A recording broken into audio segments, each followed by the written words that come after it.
Okay, bestie, Hakim nak tunjuk ke korang bag yang paling ramai sangat orang order. Dah berjuta dah kita jual bag ni. Sebab Hakim tahu, sebab Hakim sendiri yang box bag ni hantar ke Malaysia.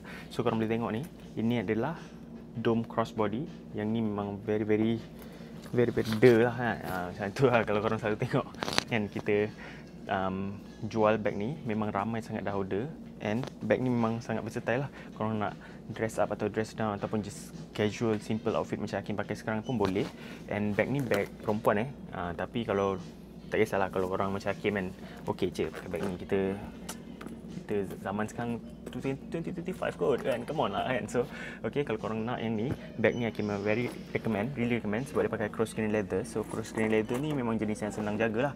So kalau korang yang jenis sayangkan bag, Hakim recommend korang guna water repellent spray dekat bag supaya kalau korang keluar time hujan kena air pun dia takkan serap ke dalam bag. Okay, so Hakim nak review sikit. Dalam dia simple je, nampak tak? Dia ada satu compartment kat sini, and then dalam dia quite spacious juga. Korang nak masukkan telefon kan, telefon boleh, korang nak masukkan makeup boleh, korang nak masukkan kunci, korang nak masukkan wallet.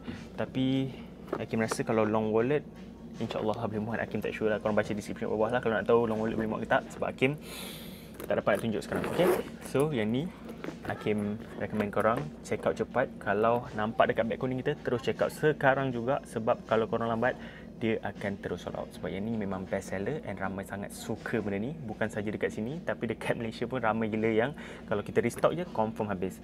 So, apa tunggu lagi? Jangan lupa guna voucher yang kita ada dekat kedai kita sekarang. And then check out dekat bag kuning kita sekarang, okay?